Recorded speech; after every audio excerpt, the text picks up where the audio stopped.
Good afternoon. Welcome to O'Neill's 2023 Signature Scholars Research Program student presentations. This is the second year of the program, but these are the first students to complete both years, the Foundational Methods course and the year-long Research and Writing Intensive. SSRP is a rigorous and challenging process, and they have certainly earned our congratulations. SSRP offers academically strong, intrinsically motivated students the opportunity to immerse themselves in a topic of particular interest. It is like programs in other exceptional independent schools around the world. I was part of one of the original programs like SSRP, and O'Neill's program is unique in that it allows more student choice in areas of study, and our Foundational Methods course, mentoring, and director are stronger than I have encountered. As you may know, the O'Neill School was awarded a substantial E.E. Ford traditional grant to expand our current research programs and resources to impact even more students and faculty on campus and throughout the Sandhills. The E.E. Ford's Foundation mission is to improve independent schools and encourage promising practices. We are proud that O'Neill is developing programs of significance for our community and that our school is being recognized with this notable award. SSRP was a big part of the grant process. Faculty research grants, a speaker series, and summer programs to provide O'Neill's resources for area teachers and students are all opportunities the E.E. Ford grant and the matching funds we will raise will provide. Our goal is to provide the opportunity for many more to gain the research skills and satisfaction of developing a level of expertise in an area of scholarly interest. Today's SSRP presenters all exhibit the qualities and have earned the title scholar. You've all heard me say this before. Broadly, scholars love to learn. They engage with their teachers and with other students. They're excited to learn the answers and to apply their knowledge. Scholars also share their ideas like this evening. They go beyond the normal or average expectations to understand or learn or question even more. They are excited by challenges and know that it is essential to learn from our mistakes. And scholars appreciate and respect the intellect of others. Thank you all for being here to support these special students and this unique program. While the current scholars are finishing their work tonight, others are just beginning.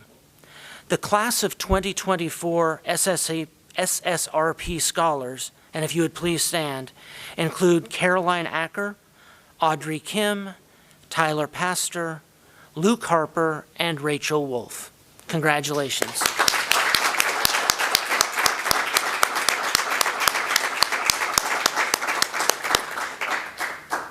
And this is a two-year program. The class of 2025 SSRP scholars are Amy Batterjee, Campbell Medford, Catherine Fensterly, and Abby Jones.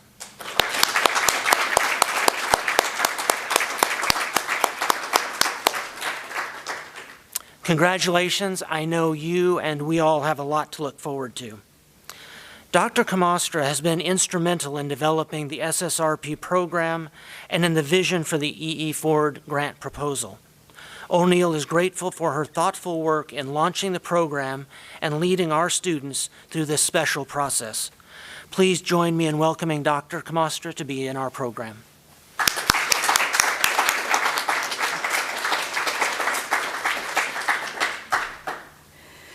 Hello, welcome. Thanks for joining us. Thank you, Mr. Elmore, for a great introduction. So I am the director of the Signature Scholars Research Program, SSRP, also the English Department Chair. And the SSRP seniors comprise these, Emma and Max, the inaugural cohort of the program. We all make mistakes, you see, we just have to go with that. to roll with it. Part of it, anyway.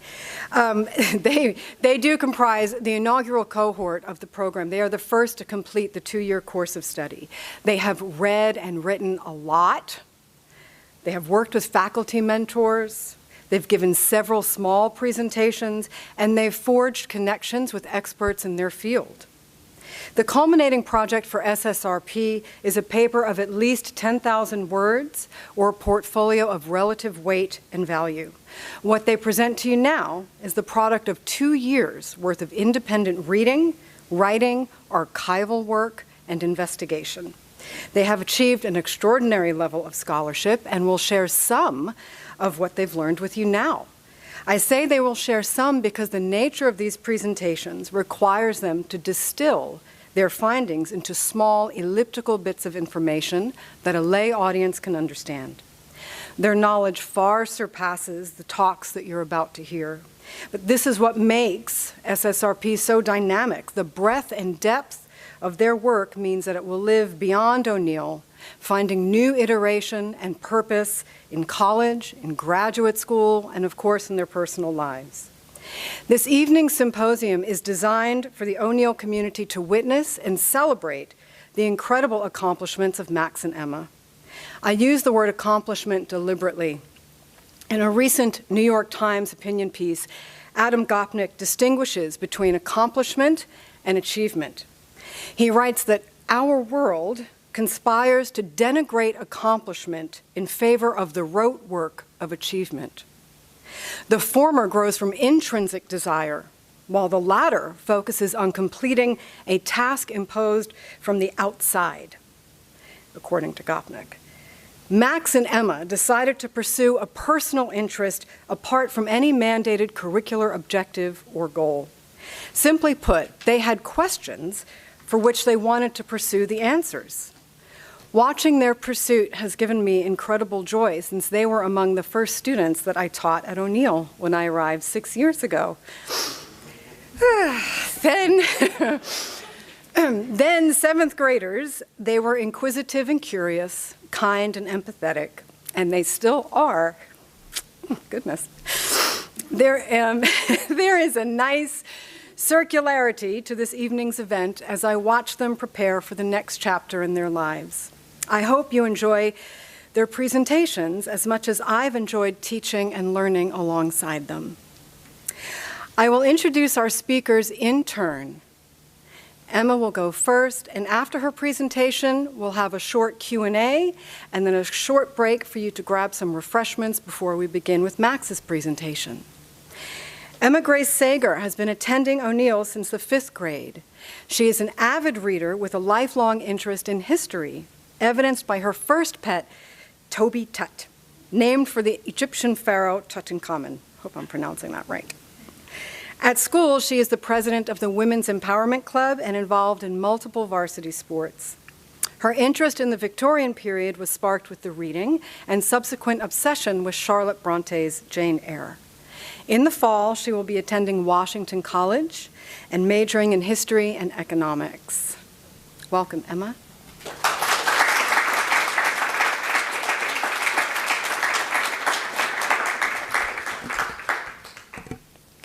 Going to work with me today. Hi all, I'm Emma. Ooh, I'm losing my laptop. My research was focused on Victorian women, specifically the issues of economics and perception in defining England's women. So this was kind of my guiding principle as I was going through my research, that through an economic exploration of change in politics, sexual expression, and perception, a realistic idea of what a 19th century English woman was can be uncovered. This research subverts the modern understanding of the Victorian period as stagnant and unchanging.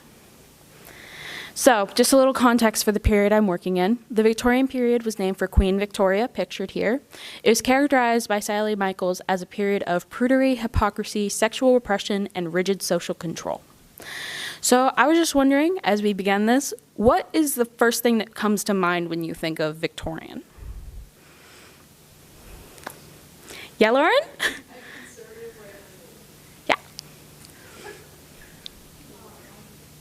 Architecture. Yeah. High collars. So yeah, these all kind of come out of this idea of prudery and very conservative ideals. So I characterize the Victorian period as the last conservative age. We understand it in the context of transcontinental exchange. So what was happening in England was happening in America. So they're tied together in this period. So following the Victorian era, it's perhaps characterized as extremely conservative because it's followed by the Roaring Twenties, shorter skirts, things like that. So it's understood as the last truly conservative age. So in my research, I distilled the Victorian life to three main topics, that of politics, sexual expression, and perception. And each of these three factors of life, I assigned a foundational character to each of them. So politics is the suffragette, women fighting for the rights to vote for women, a prostitute, self-explanatory, and a housewife, also self-explanatory. So my first focus was in politics. So the suffragette's the foundational character for this part of life. Just a little context for the Victorian period. There were expanded democratic rights for male citizens, so it seemed with every election there were less and less property rights. So there was just a growing sense of the democratic spirit in England that had been developing over the last few centuries as a social trend. And then there were cultural developments like the printing press that allowed for easier access to media and growth in literacy rates that allowed for easier expression of political ideas. So the two of these culminated in the suffragette movement of women seeing this growth of democratic ability and seeing easier ways to share their own political ideas and kind of forged the suffragette movement. So Emmeline Pankhurst is perhaps the most well-known suffragette. She published an autobiography detailing her time as a suffragette, including her arrests, her ideas, My Own Story in 1914. On the eve of the First World War, you'll see that it's not in the Victorian period, men were taking up arms against each other, perhaps the most uncivilized act of warfare, and they were turning to their women and calling on them to take up the work of keeping civilization alive. So basically, Emmeline Pankhurst was arguing that if women could be running the society while men were off fighting wars, then they should have some say in the society that ruled them. She also advocated for a militant approach, which is more aggressive approach as opposed to a peaceful civil protest. In America, we often think of civil protest and marches in the streets, hunger strikes, that sort of thing, but they were much more aggressive with their political thoughts. So, as I said, Emmeline Pankhurst, perhaps the most important, worked after the turn of the century. So women did not get the right to vote in England until the Equal Franchise Act of 1928. It's really important to understand that though it was not won in the Victorian period, suffrage was based entirely in Victorian ideals. So a lot of the motivations for female suffrage was the economic motivation behind it. So the rich wanted to maintain their wealth, and they wanted to have a say in how the country was spending their wealth. And then it also maintained the status quo within the class system. We can understand now that the people that were out fighting for the right to vote would not have included the lower class. This was a lot of upper and middle class women that were highly educated that wanted to maintain their importance in society. So suffrage media. I had the ability to go and do international archival research at the National Archives in Kew in the United Kingdom. So this picture is a stamp that would have been on a pamphlet of sorts, which kind of speaks to the mass media factor in suffrage. And then this is a newspaper clipping that details a woman scaling a barrier to to get into the House of Parliament, and then getting caught. And so this kind of demonstrated that militant approach. They weren't just standing out in the streets holding banners, they were scaling government buildings. So some other things from the archives. This is perhaps my favorite story that I've heard from this. A woman was found in a ventilation shaft. So this was from a police report sent to the commissioner, but I will read just an excerpt from it. On opening the small glass panel door of a new pole ventilation shaft, they found a woman concealed therein. In reply to questions, she gave her name as Emily Davidson and stated that she was a suffragette and that it was her intention to gain access to the house in order to ask a question. So this was a woman, a fine Victorian woman, who shimmied herself into a ventilation shaft, stood onto a ladder so no one opening the door could find her, and was trying to gain access to one of the most important government buildings in England. So, this is some other militant suffrage examples. One of the most popular trends was chucking bricks at government buildings, and oftentimes these women would be breaking glass panes, and as opposed to the fine that was pretty minuscule, she would elect to spend time in jail to make a political statement. So this just kind of shows you that these women were working in civil disobedience in a very outspoken way, and perhaps subverts how we might understand the suffrage movement. So, the pushback to female suffrage is, one, the fact that it would interrupt the natural system. Human nature is to keep things going as they are, so just change in that would make it uncomfortable. But then also, suffrage was opening the door to any assertion of female power. So we understand now that the vote of an individual doesn't really do much, and it obviously would not upset the entire social balance, but it would open the door for her to assert more power in more places in her life. So we find this assertion of power in the discussion of sexual expression. So the foundational character for this part is that of the prostitute. It's important to understand that the prostitute was understood through upper and middle class perception. She did not have the luxury of explaining herself to others. She was not publishing the media that surrounded suffrage or surrounded prostitutes. And she was characterized as sex-obsessed and set on ruining the moral purity of their community. So she was a manifestation of the upper and middle class anxieties at the time. So, the life of a prostitute was not one that any woman would subject herself to. It's important to understand that although it may have been characterized like that, no prostitute was doing this for the love of the game. She lived with a lack of social safeguards. She lived with a lack of social safeguards. The illegal nature of her work made it so violence done against prostitutes was often ignored by the police, and sometimes the police were the perpetrators of that violence. There was regular violence against them. One of the most important, perhaps the first, true crime case is that of Jack. There was no access to effective birth control, so these women were more likely to have unsafe abortions or be forced to have a child with somebody she did not know. She had no means of supporting herself, so she obviously could not support a child.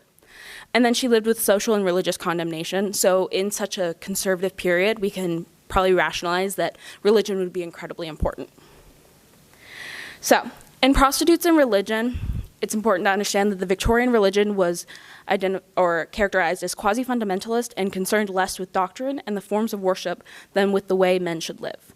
So basically, what this means is that in the Victorian period, it doesn't really matter what you're doing those 2 hours in church. It matters more what you're doing with the rest of your life and how that builds up your moral character.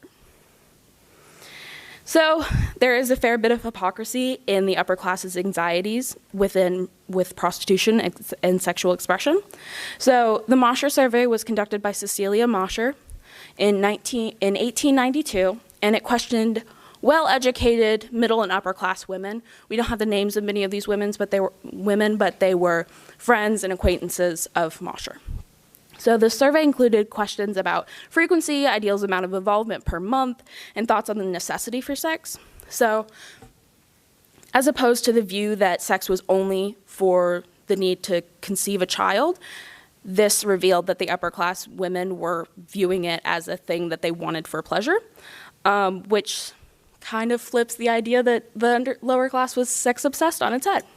It reveals the middle and upper class feelings towards sexual expression within their own lives. So we see that it doesn't really matter what they think is going on in their lives. It matters what they think, what they think is going around in other people's groups.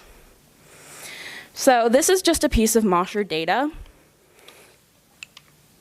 We see that, I can't move, sorry.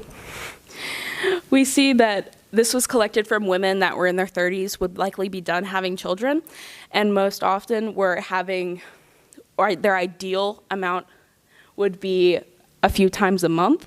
And then this would be contemporary woman. It was a study from the 90s. And it just shows that women were not just engaging in intercourse for the need to reproduce children. And there was a bit of hypocrisy in that. So the Victorians did not take issue with sexual involvement so much as they took issue with sexual expression. So basically what this means is that it didn't really matter what you were doing in your own life, it mattered what other people thought you were doing.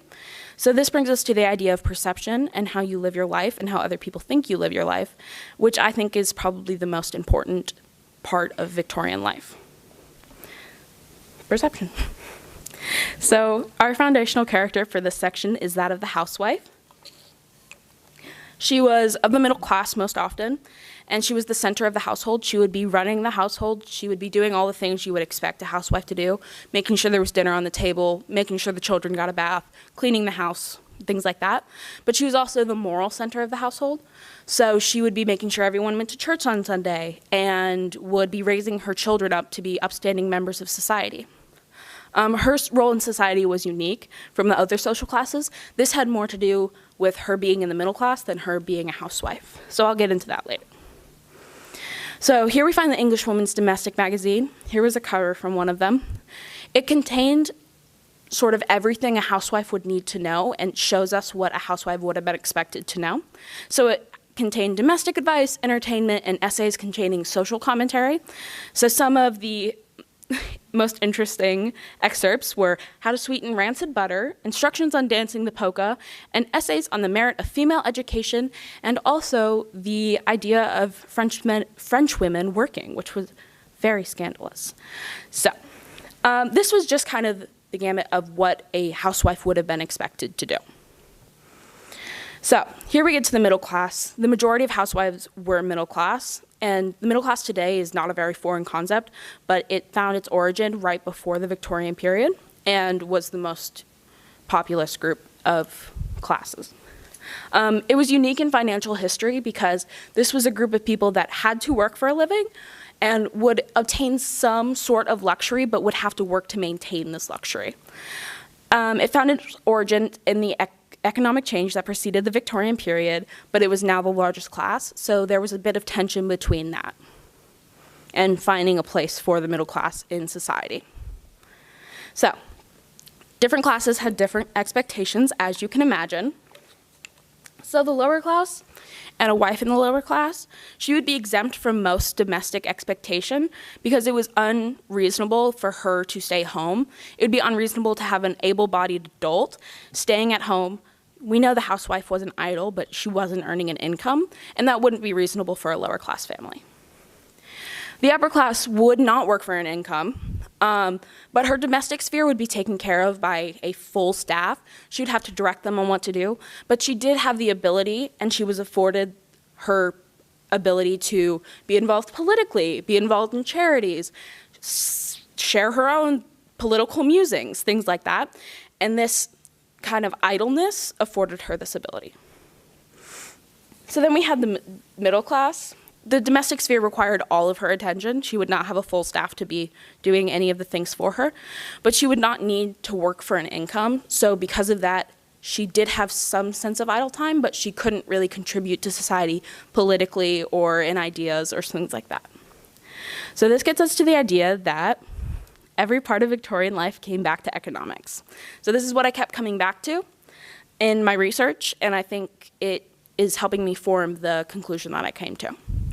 So I did set out originally to define the Victorian woman as what she truly was through a series of primary sources. So here's my proposed solution. So the truth of the Victorian woman is based on her class because of how important economics was. So the lower class was a victim of economic circumstance. Even if she wasn't a victim in the traditional sense of what we think of, she was still living her life as a reaction to everything that was happening in the economic world. So she would never live her life without needing to think about or work for money. The upper class, the view that we have of the upper class is pretty realistic, if not overly flattering, because they had the privilege of defining themselves. All the literature that we have, all of the firsthand accounts, all of these things are from upper class women. And then we have the middle class, which is unique and difficult to pin down because it's suspended between the two. It shares from both, but it also had to make its own place in society. So this is the historical relevance I found. It subverts the modern understanding of the period. We thought of the period as very conservative, pretty unchanging. It also reframes how we understand change made during the period. So we understand that suffrage was not fought by the average woman, it was fought by a wealthy woman who wanted to maintain her wealth. So, some more modern relevance in a society where the middle class is still the predominant class. It sets a precedent for understanding of a woman in a world where the class system is so important, so our modern understanding.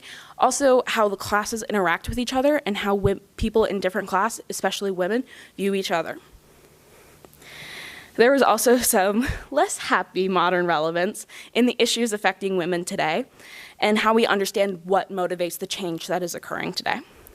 So in politics, we have the women in the political sphere that are demonized as overly aggressive and uncaring and not matronly and motherly enough to really care for her people. And then sexuality, the issues with women's health care. Women are having limited access to their own bodies and what they can do with themselves. And then perspective, mothers in the workplace and the tension between women that need to go to work to earn a living, but yet they still have all the expectations of a housewife. So now she is working both of these jobs, which isn't how it was and isn't how the system was set up to exist. So, do you have any questions for me?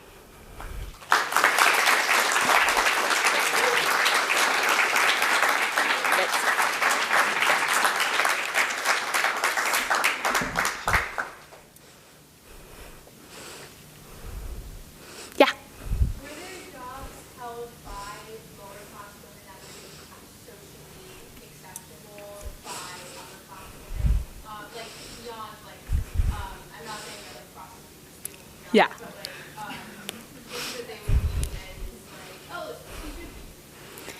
Yeah, so basically any woman that was married to a man that had to work and had to earn an income for her family was immediately degrading her husband and basically saying, like, he isn't earning enough for us, which is his job. So in that, there wasn't a lot of acceptance, but a lot of lower class women worked in factories and very grueling jobs. That was this sort of dirty part of history that the upper class didn't really care for, didn't care to discuss. But really, any woman that would have to work would still be looked down upon, regardless of her career. Where did educators fit in that workforce? Yes. So in my research, there was a lot on the governess, which is modern day tutor. She goes from house to house and cares for a child as a nanny, but also is like basically a tutor. And she was often middle class, but she was usually younger, and she was still looked down upon in needing to do her work, but it was more acceptable if she was unmarried and she would be able to at least support herself. But if she got married, she would need to stop working.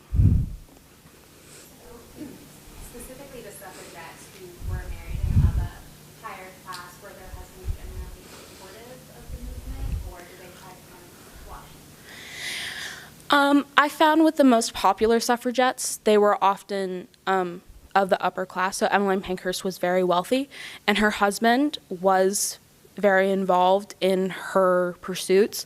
Her children actually went on to be very important in the suffrage movement. So it was just kind of a whole family of suffragists. But he saw it in the way that it was a way for the upper class to maintain their superiority in the system. And I don't know if he was the most forward-thinking man, but he wasn't actively against it. You mentioned how political participation was seen as sort of politically upper class among suffragettes.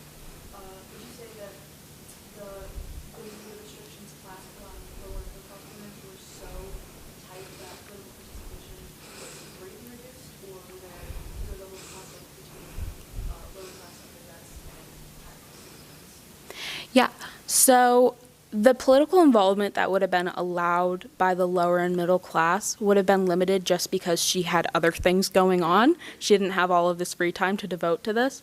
There was a large group of women in the middle class some in the lower class who were fighting for the right to vote, but it was sort of understood that with the right to vote would come a property requirement, would come this issue of wealth, and that it wouldn't just be granted to everyone, because even then, English men weren't all allowed the right to vote.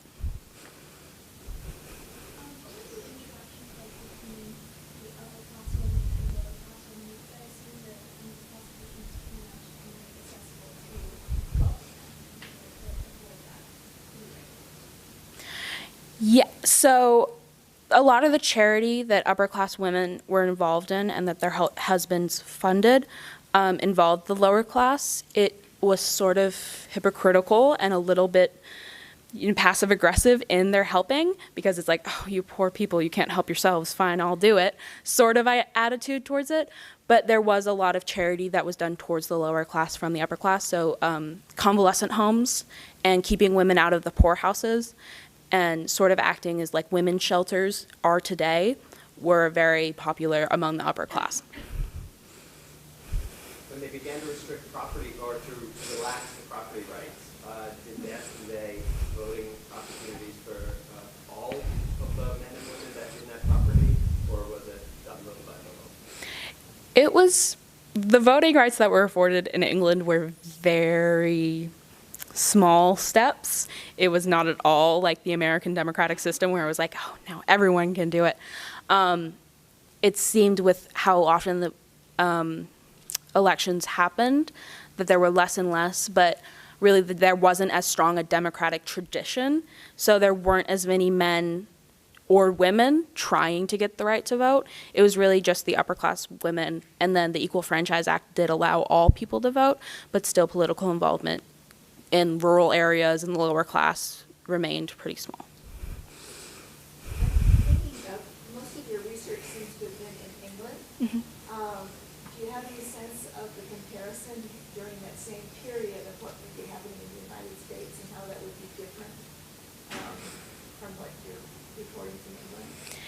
Yeah, so specifically with suffrage is where I found the most interesting comparison, because a lot of the literature and the means of fighting for suffrage was taken from the English to the English by the Americans, so a lot of the tradition was very American, and a lot of the most important literature was written by American suffragists. So the transition was very similar, but because there had always been a democratic system in America, it was more that men had the right to vote, so women should have the right to vote. Whereas in England, they were still gaining their democratic, and it was a developing thing of democratic tradition alongside female democratic involvement. So it was a little bit more linear and a little bit more fluid and didn't have the same, like, it happened here and then it was here, as America did. So I think that and then the exchanges between culture were very important between the two, but the American system just had a very, because the system was different, it was, England had a different sort of reaction to these things. Related to that, actually, I was curious how much from America came over in terms of manifesto and sort of the American dream and this idea of class mobility. You seem to characterize class being such a huge role. Did these women have hope of sort of ascending to higher classes, or was it still rigid in a way that sort of embraced the hope of America? Yeah. The sort of class mobility had almost already happened with the Industrial Revolution, which allowed the birth of the middle class. And it seemed that these people that were able to gain these jobs and exist in the middle of these people and get out of the lower class or the middle were already set in this way. But it was kind of a shared ideal that if you were poor, you were going to remain poor. And the upper class had the ability to become middle class, but not really. And then the upper class had so much generational wealth behind it, just because of how long England's history was, that the middle class couldn't really aspire to the same sort of wealth.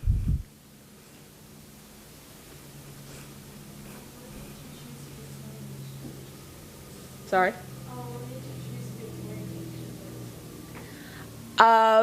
I have always had a love for England. We lived in Germany when I was younger, so we traveled to England a lot. And when we read Jane Eyre, I just absolutely fell in love with it. and it is just, yeah, it's such a fun thing. My family loves talking about Jane Eyre. So it just kind of came from that, and then I think it's really interesting because of how important women's rights are to me to see this age where women's rights were so constricted, and then discovering that they really weren't, and there was a lot of change occurring. And then also I just have an interest in the economic systems and how that works and how that interacts. I have not read Jane Eyre, but there's a lot of like literature and film and television media that's set in this period, especially because of like the gowns and the cultural aspects of it. Do you think that it does a good job of representing a woman's face in the time, or do you think there's a lot of like romanticizing of the Victorian age of women? I think a lot of the first thing I think of is Pride and Prejudice, and I think that it would be unlikely that any woman of any sort of traditional background would be allowed to say half the things that she did, and for that to just be like cool. So I think it's pretty, I don't know. I would say that it takes a lot of liberties, as a lot of romantic stories do. I can take one more? Yes. So do you think that you will take more steps with this research? Like what's next for you? I will always love the Victorian period, but I don't know if there's a lot of jobs in it. So I think the economic aspect has been incredibly interesting to me, and I think I will probably pursue this sort of interaction between societal change and economics, but I don't know how much more I'll do with the Victorian specifically. Thank you.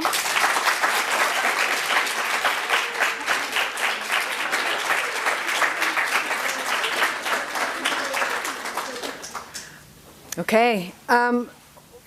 While Max is getting his laptop set up, feel free to grab a refreshment if you like. Take just a minute if you need to use the restroom.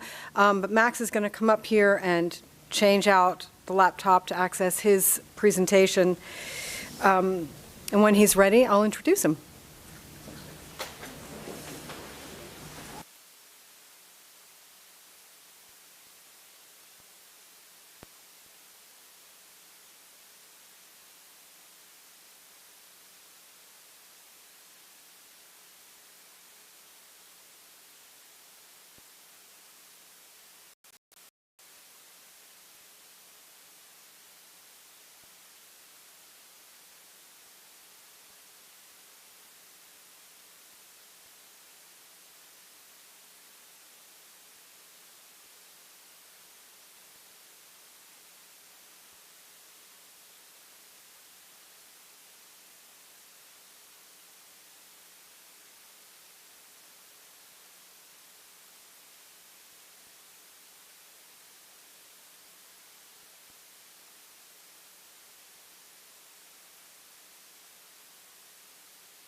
Feel free to take your food or your refreshment to your seat. I think we're going to get started again.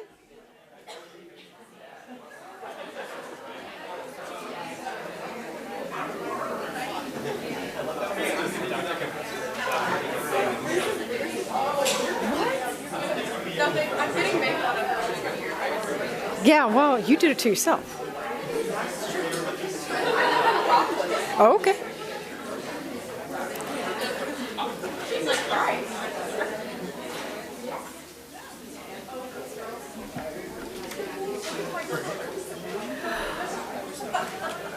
All right, we're on to our next speaker.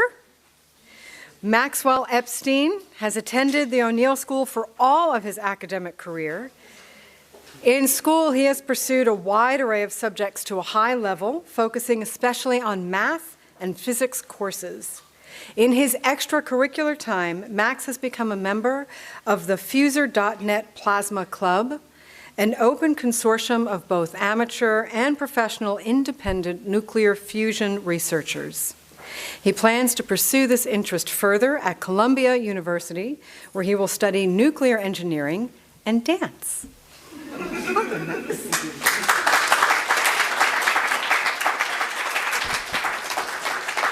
Hello. Yay. Thank you, Dr. Kamastra, for that introduction. So, hello, everybody. I am Max Epstein, and today I will not be talking about Victorian women. I will be talking about astrobiology, aliens, and a guy named Frank. So, first of all, though, maybe, who am I? I'm not Frank. I am an O'Neill School senior. I've been at O'Neill since pre-K. I'm a member of the inaugural cohort of the Signature Scholars Research Program, as I'm sure everybody knows because you're here at the Signature Scholars presentation. I'm intending to major in nuclear engineering, as Dr. Kamastra said, and I'm working on IEC fusion research independently. And pictured above is a nuclear fusion experiment that I was conducting, as well as a telescope that I built last winter break.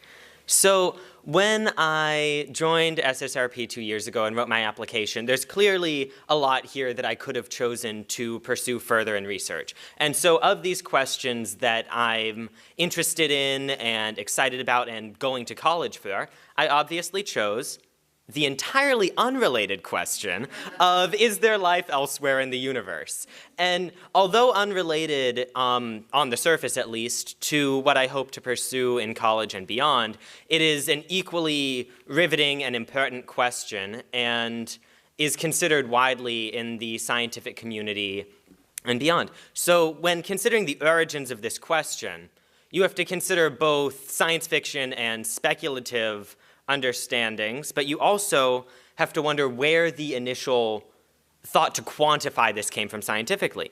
And that came from this guy who is Frank. This is Frank Drake, who was a doctoral scientist at Harvard studying astronomy in the 1960s, and he became one of the first, if not the first, serious scientific mind to pose this question and actually attempt to quantify it. So before his first experiments and his first papers, the search for extraterrestrial intelligence was seen widely to be something that you focused on only after your serious scientific career was over. It was something that people did.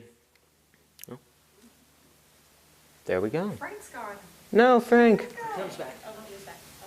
Momentarily. Yeah. Yes, if you just reset. I know too much. The aliens got rid of me.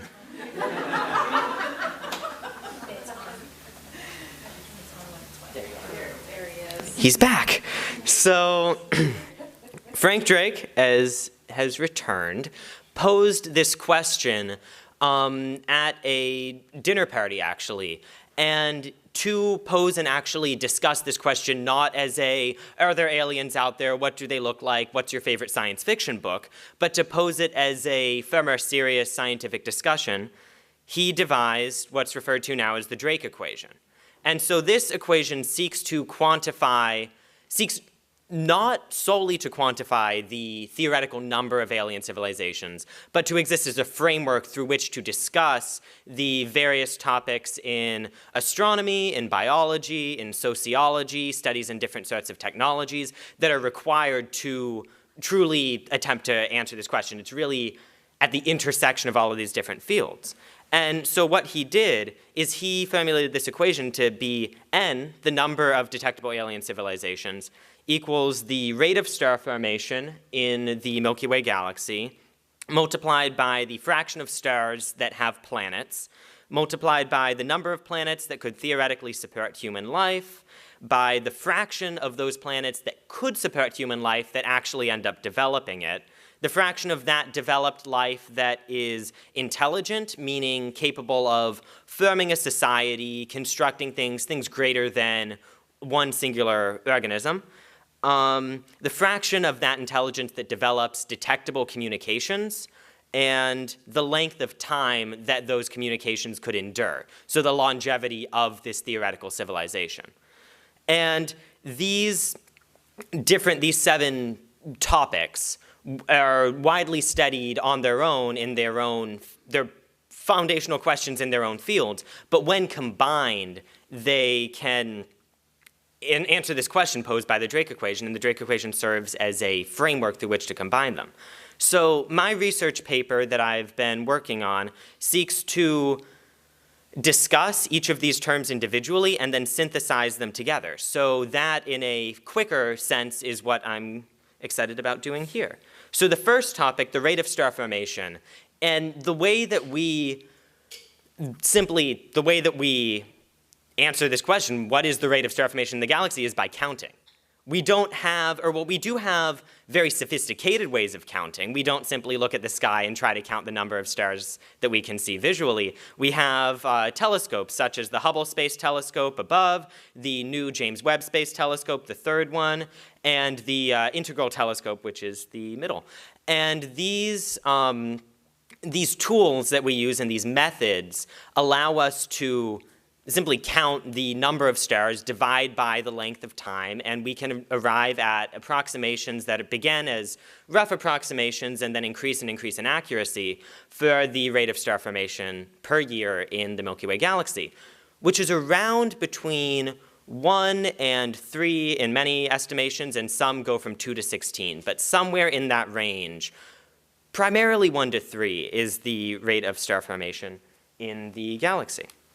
Beyond that, the fraction of stars with planets, initially we thought of this as very few stars have planets. We thought that our solar system was special because we have many.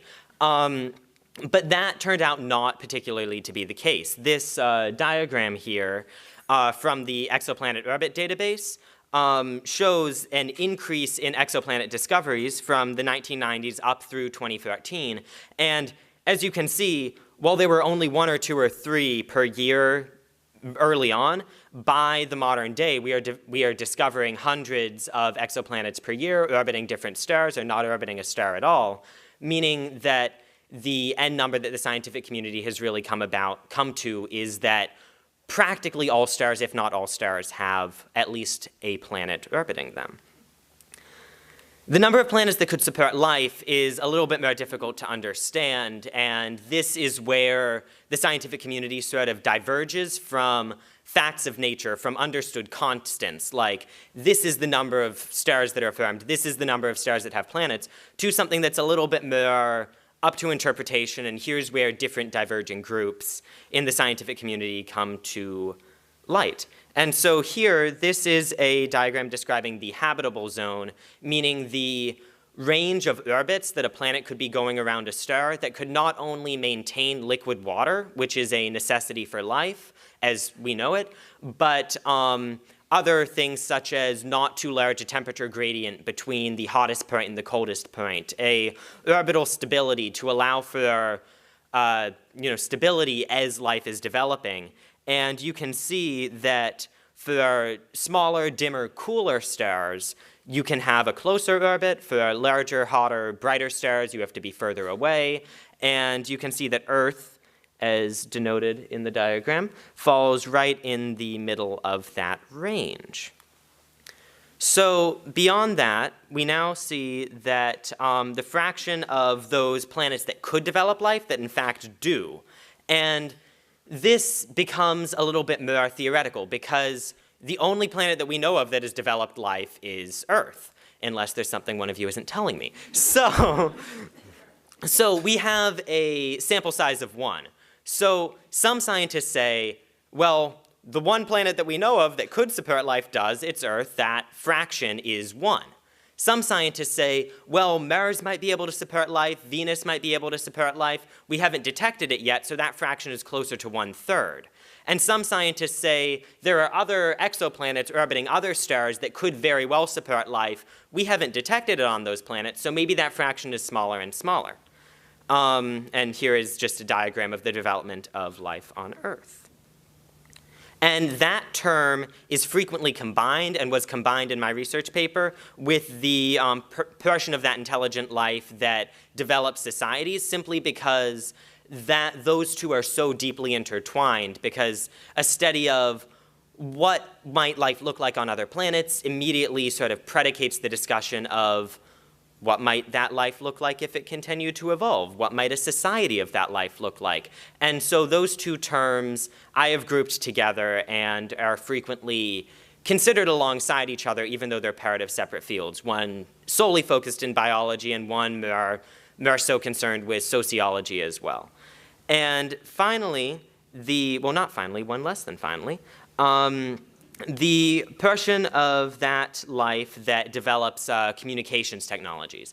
And for this, we mainly consider radio communications, because our ability to image another planet, to take a picture of it and have high enough resolution to, see a city instead of a forest comes a long way after our ability to listen to that planet through our radio communications, whether intentional or unintentional, from potential life. And because that was the journey that we took, and that is the sort of consideration as far as the complexity of that technology, that's what we assume this refers to, or not assume, that's what this does refer to. So pictured here are 2 radio telescopes. The one on your left is the Arecibo telescope that unfortunately suffered a catastrophic failure and collapsed a few years ago, but up until that point was the most powerful radio telescope on Earth. And the other one is the Green Bank telescope, which Frank Drake used in his research to initially start looking for alien civilizations. And I realized that they look about the same size in this picture. The Green Bank telescope pictured here is only around 100 feet in diameter. The Arecibo telescope is much, much bigger. And a person could be standing in that Arecibo telescope in this picture and you would not be able to tell. I use that as an example because I am not 100% sure of the actual diameter.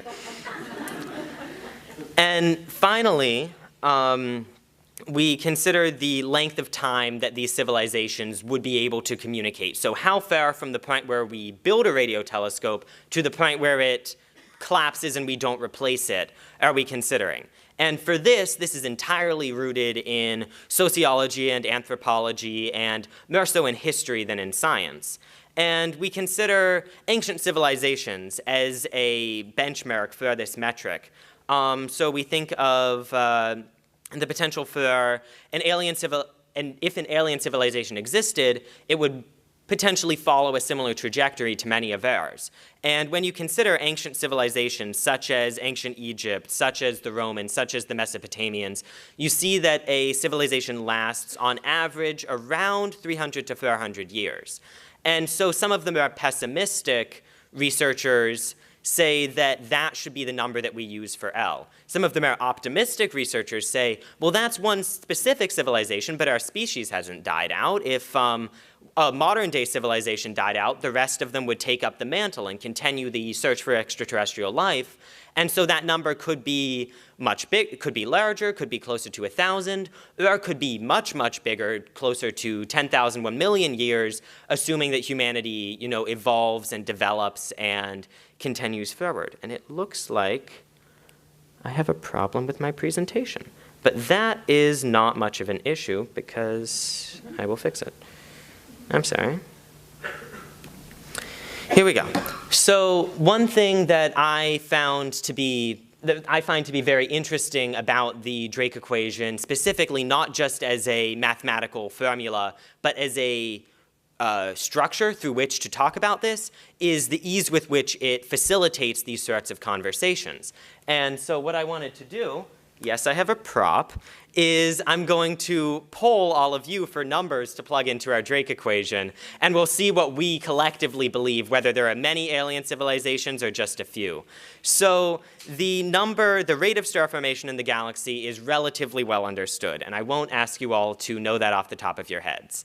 So I will put in 1, multiplied by the fraction of stars with planets, which is equally well understood, being 1. But now we come to the point where there is a debate, and I've discussed a little bit of it, and I'd like to see what you think. So for the number of planets that could support life per star, any hands? Any questions? Not questions. Any answers? Luke? 0.05. 0.05. Relatively pessimistic, but here we go. Off to a great start. So of those planets that could develop life, that exist in that Goldilocks zone where they can have liquid water, they have a relatively stable orbit, they have a relatively stable rotation, of those, what fraction actually develop life? So from 0 to 1. Tyler? 0.1. Equally pessimistic. Okay. I gave this a similar presentation to a group of 5th graders, and they tried to give me 5. So we are moving along. So of those that develop life, how much is intelligent? Audrey? 0.6, following a trend. So of that life that's developed, how much is intelligent? How much can develop something like communication, societies, tools, things like that? Amy? 0.02. Wow. I have a guess as to whether or not we believe in aliens. The fraction of intelligent life and civilizations that actually are detectable, that intend to communicate. Anyone? Kevin? 0.01. Wow. And finally, the really existential one, the length of time that a civilization could last. If one of you says 1 year, I'm not going to put it. Charlotte? 750. Thank you for derailing all of this. 750 million. So when I press enter, who do I want to cold call? Dr. Camastro. Could you read out that number? Which number? The bottom one. 45. So we believe that, mostly thanks to Charlotte, that there are 35 detectable alien civilizations in our Milky Way galaxy. So that's still a really small number. Now, it's bigger than the 1.26 that I was given from the presentation that I gave to the school earlier today, but it's much, much smaller than some of the approximations given by scientists that range from around 4 million to around 150 million, is a sort of consortium of scientists that represent the many-Earth theory, the theory that life is precious and valuable, but not necessarily unique in the galaxy. It more so closely follows the rare Earth group of scientists who believe that life is such a assertion of random chance and really, really low likelihoods for all of these different things that it's very unlikely that there are many civilizations out there. So that discussion of alien life sort of immediately requires a discussion of what might it look like.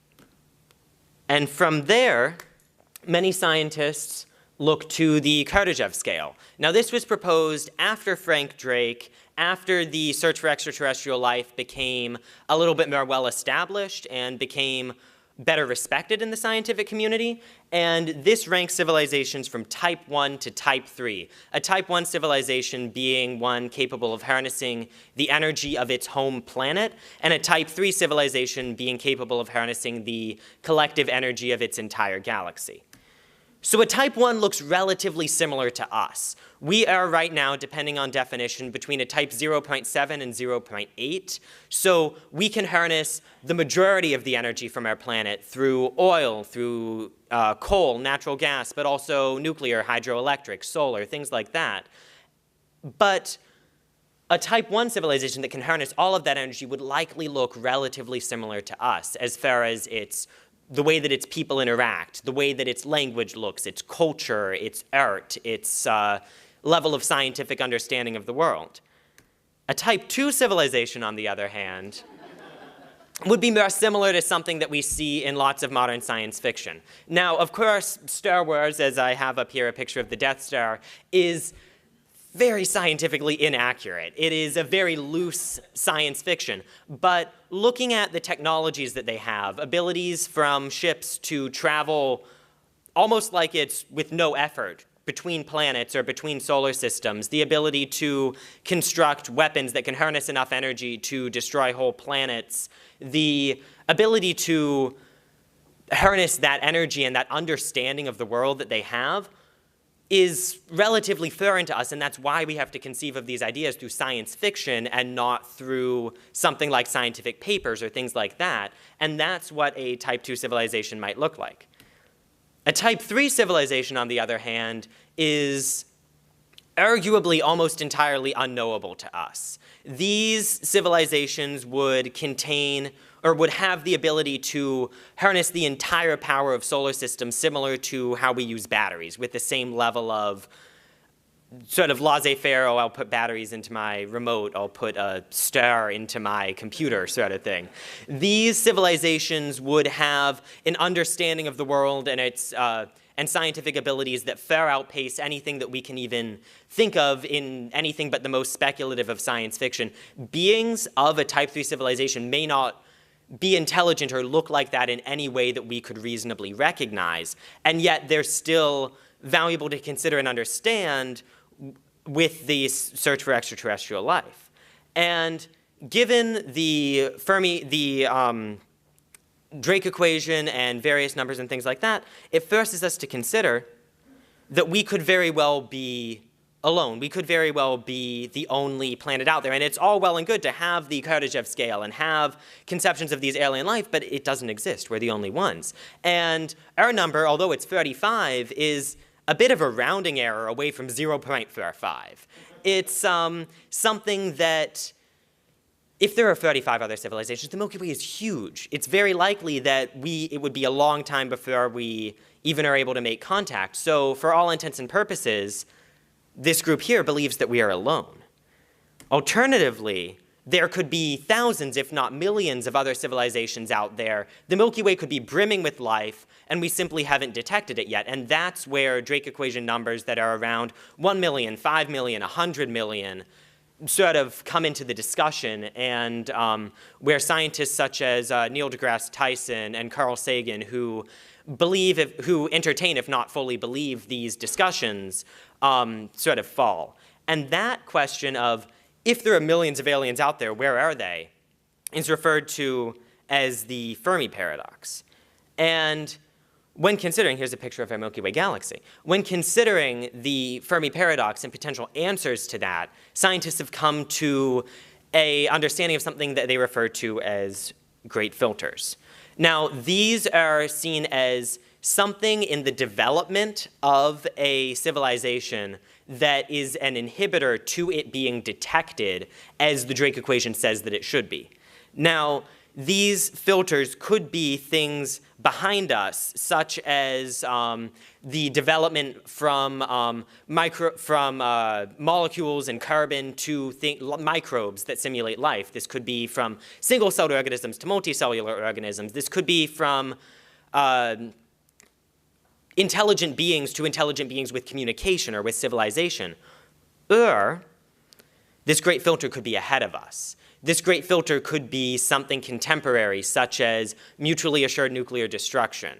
This could be something such as catastrophic results from climate change. This could even be something entirely out of our control, such as meteor impact wiping out life. And we have no way of knowing whether that great filter is ahead or behind us. But when we consider this diagram, that this charts the number of detected alien civilizations with the fraction of planets that have life and the fraction of inhabited planets that want to communicate. And if both of these numbers are very, very low, well, then there's our answer to the Fermi paradox. The great filter is something that's behind us. It's very hard for life to even get off the ground. We're safe, but we're alone. If you look at the top corner in the red, that shows the great filter is behind us, and there are lots of alien civilizations out there. We're safe, and we have lots of potential friends. We haven't detected them yet. So if you look in this bottom corner, where all of them combine, you see the situation that we may be in now, where the chances of life forming are relatively high, and yet we can't detect it. We know we can't detect it, and so there must be some unthought of or not yet encountered great filter ahead of us. And that great filter could be tomorrow, it could be in 10 years, 1,000 years, 100,000 years. But as our technology progresses and as our ability to broadcast ourselves out there progresses, if alongside our ability to detect and be detected increases, but the number of civilizations that we detect remains constant at 0, then it becomes more and more likely that the great filter is rapidly approaching, because if we are reaching the point where any alien civilization out there would have to be blind not to see us, and we can't see any of them, then there must be a barrier around where we are that is inhibiting those other civilizations from detecting us. And so that leaves us with a lot of questions, a lot of things that aren't fully understood, but also with a sort of understanding and reality that either life is incredibly precious and unique and unlikely that there is anything that we could understand as intelligence out there other than us, and therefore life is incredibly precious, or life, the universe is brimming with life, but there's some existential filter that it rapidly approaches. And when we consider the modern day, when we consider the threats that we face as a society that we are considering, such as nuclear assured destruction, the threats of world wars, global warming, societal unrest, these sort of existential problems that sometimes we tend to look away from, something as out there and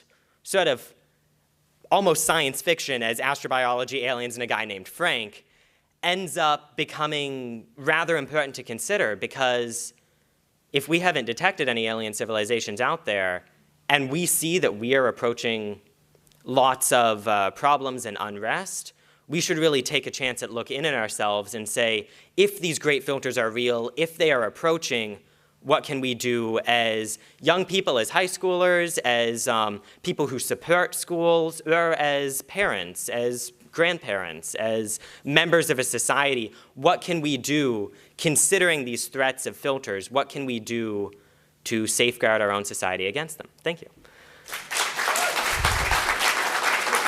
Also, any questions?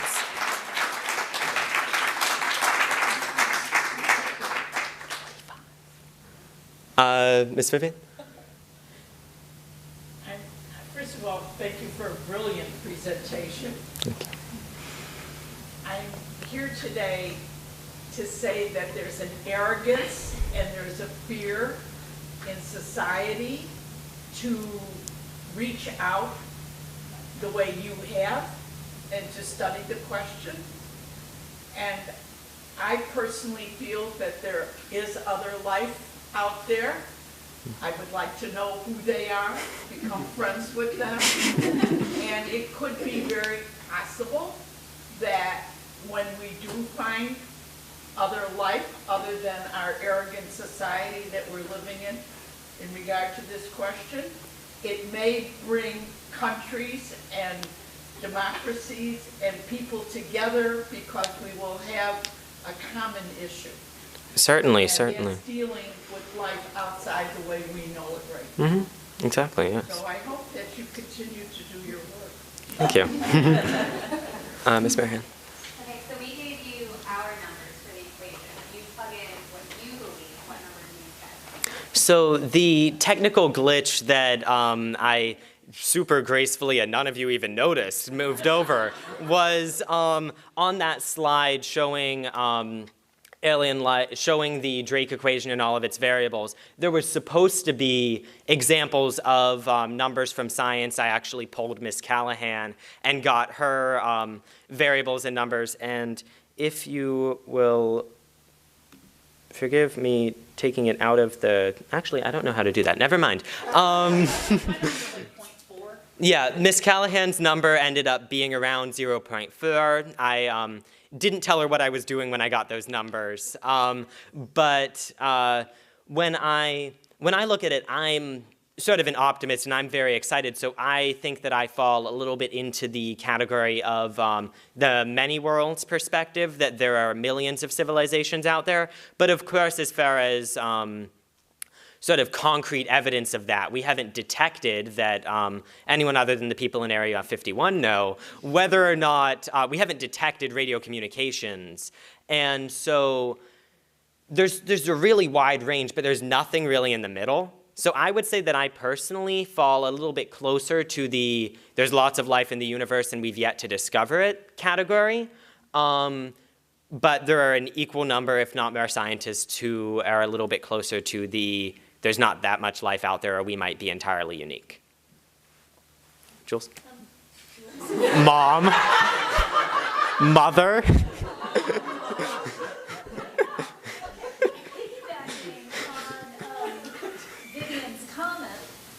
There's a certain amount of hubris in our supposition that we know what life looks like. I mean, we are making some foundational requirements that they be carbon-based, that they require oxygen, that they require a certain temperature level, you know, and why in the world couldn't there be something that prefers living at, you know, God knows what Kelvin and breathes hydrogen? And it is life. You know, so where does that factor in? So the sort of that fraction and that factor, when studied, scientists have come to almost entirely a consensus that for life to exist in something that we're calling life, meaning something that is capable of evolution, something that is capable of developing into an intelligence that could build radio telescopes and communicate with us, there are a number of fundamental requirements. And these are incredibly abstract. So these are things like takes advantage of a temperature gradient to harvest energy. These are things like life requires a solvent. And on Earth, that solvent is almost entirely water. But there are sort of discussions that on other planets, even other planets in our solar system, that solvent could be something else. There are, life necessitates sort of an abstract collection of molecules that can self-replicate and that can change and is capable of something like Darwinian evolution. And out of those four requirements, the idea of a habitable zone and the idea of what life might look like on other planets sort of arises. But those questions, and practically every paper out there published on this topic says more research is required. It is very likely that in the future new results, new discoveries will come to light that make this entirely inaccurate, and we'll discover sort of an arsenic-based alien life, or a alien life that doesn't require a solvent whatsoever. But that sort of discussion doesn't really fall into the scientific, into the more rigorous scientific world, just because there could be life based around anything, but there's no way of knowing whatsoever with a sample size of one. Tyler? Why do you think as a society we've created like a picture in our heads of what we think aliens are and could be, like the green figures that have like one eye and those antennas? Like why do you think that we have created that image?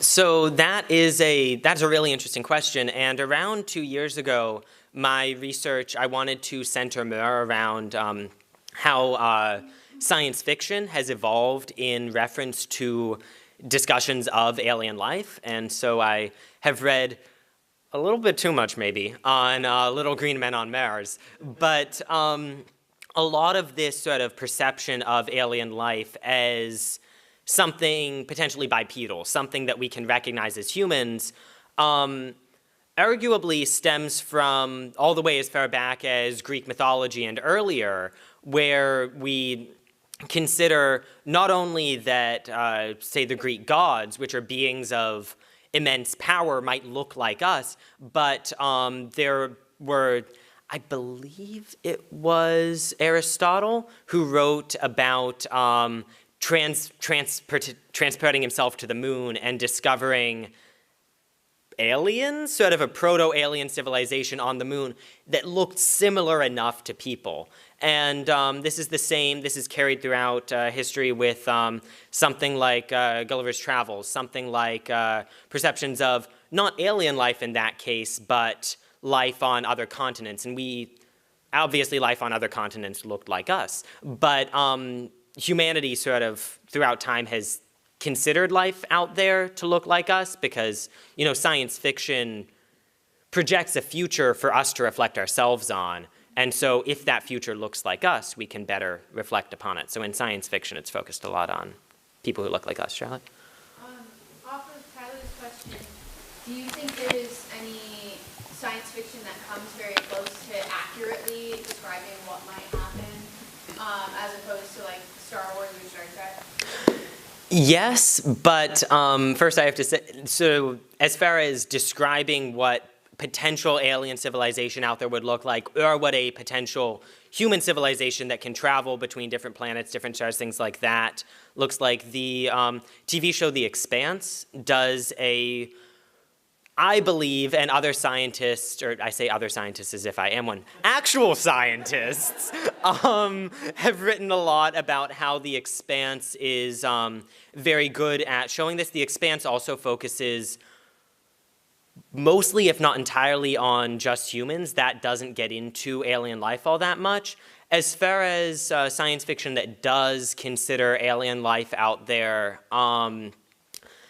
something such as the Alien movies considers it because it has an intelligent life form that tries to kill and eat humans, but looks nothing like people and exists in an entirely different environment. So as far as other examples, there are certainly better ones that I can't remember or don't know about, but those two come to mind immediately.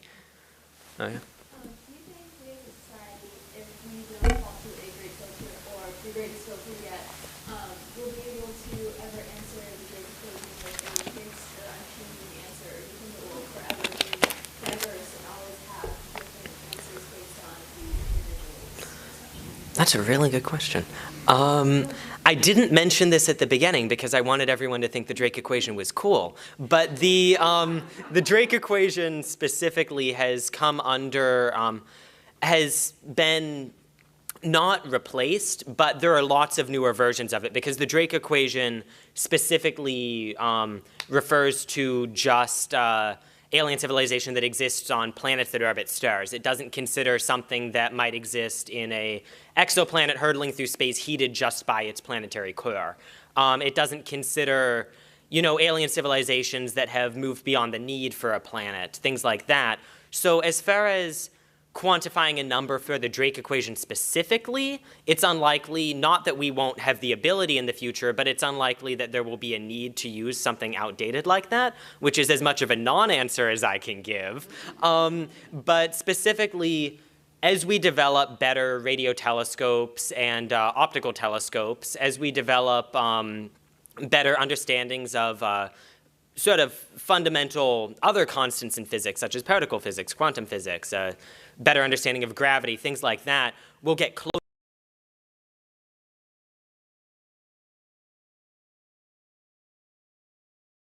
that we will ever have a definitive number. Amy? The great filter is still ahead of us. How do you think the absence of our civilization will affect what we can perceive with how it's let me go back to a picture of the Milky Way.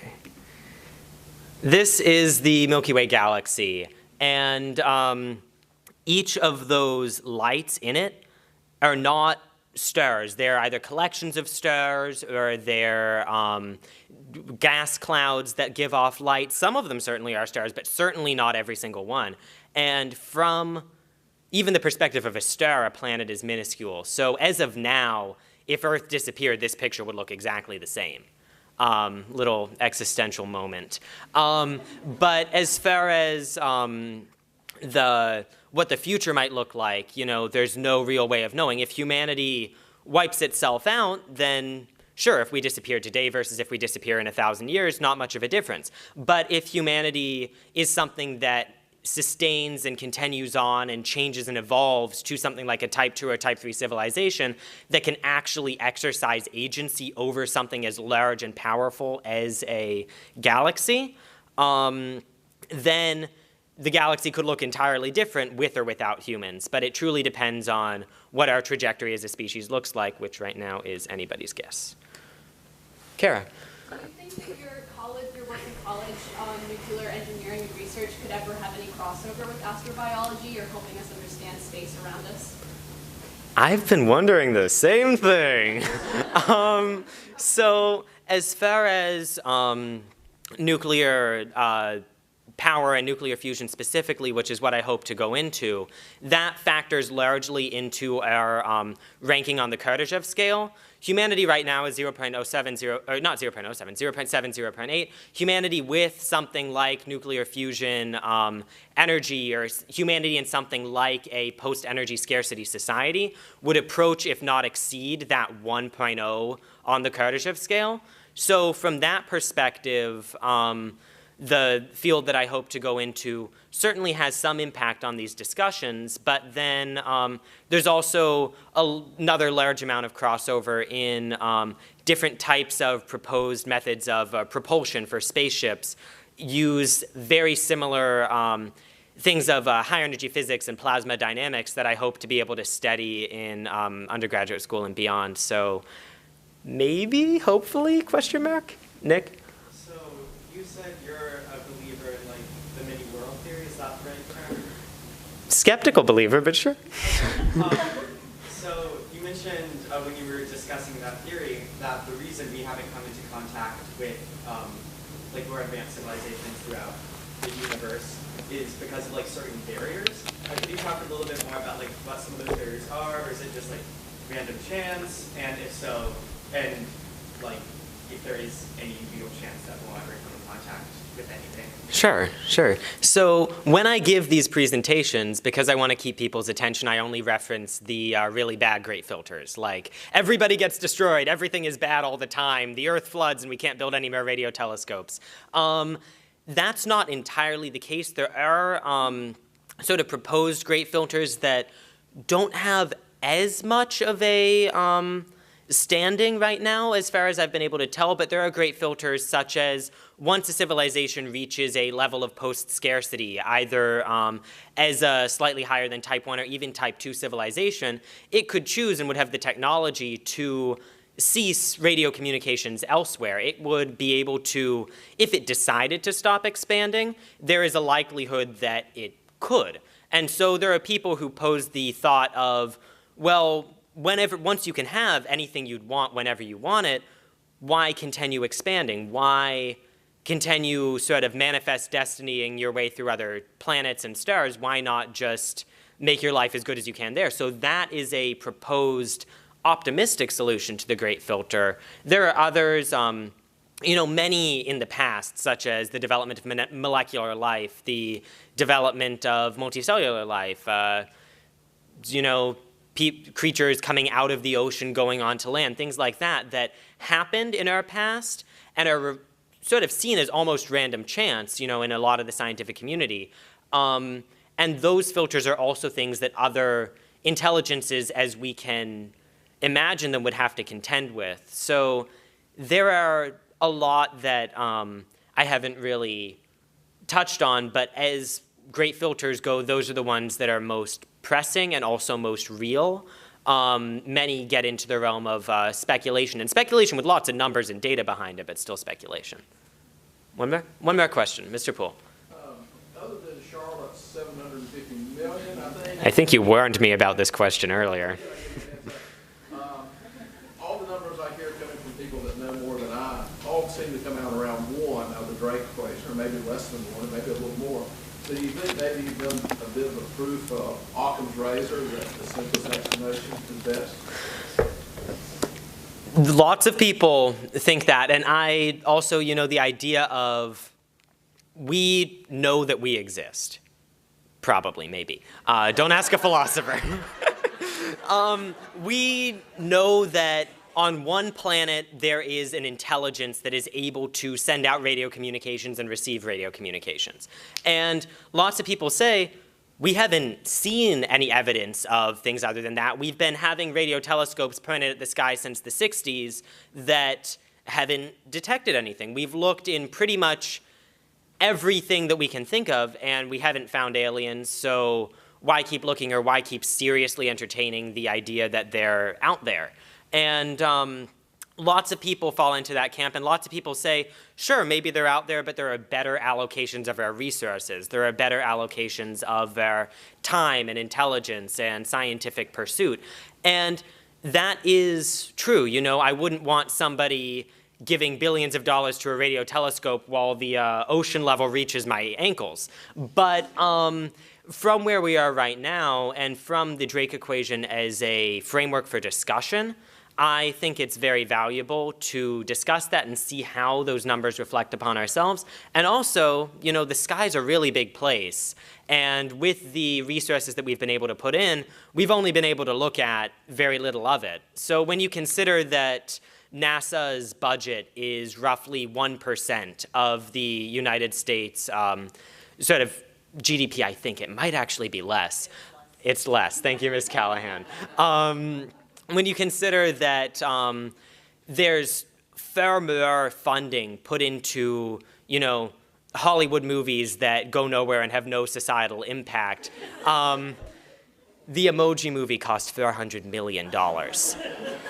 That fact keeps me up at night. But when you consider that all of these other allocations of our resources exist and aren't necessarily bad, but are bigger than the amount that we're giving to scientists to build really big telescopes, sure, Occam's razor says it's likely that there aren't many more, but Occam's razor also said it's likely that atoms are the smallest thing that there is, and then we discovered quarks and the Higgs boson, and now I have a future career in science. So maybe, maybe not. Thank you.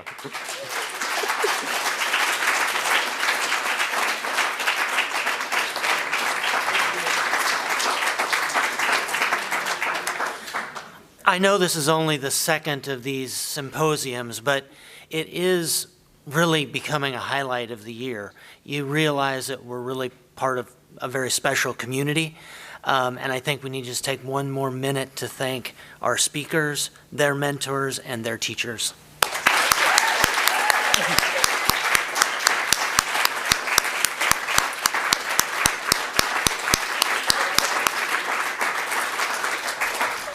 This is my 10th year, and you saw Dr. Camastra think about 7th grade, so I go back to 3rd and 5th, and certainly very exciting and impressive.